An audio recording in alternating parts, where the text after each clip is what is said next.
Cavs. Ibang-iba talaga pag may isang veteranong coach na magkukumpas sa isang koponan. Gaya ng pagkumpas ni Coach Tim Cone sa ating koponan na Hinebra. Nakita nyo naman ang resulta basta may sistema ay agad-agad itong magbibigay ng resulta gaya ng dalawang sunod na panalo natin sa Converge. Sa totoo lang hindi maganda ang lineup natin sa PBA All-Filipino Cup. Dahil wala naman tayong legit na scorer na siyang key factor sa isang koponan kaya halos lahat ng players natin ay role player lang.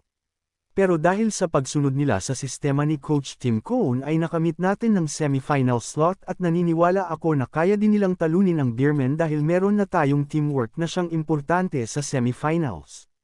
Kaya kudos sa iyo Coach Tim Cone at sa coaching staff mo. Ganon din sa mga players natin na talagang napanatili ang katagang never say die spirit. Muli congratulations Barangay Hinebra Gin Kings. Kita-kits tayo next year sa ating laban sa semifinals. #Barangay Hinebra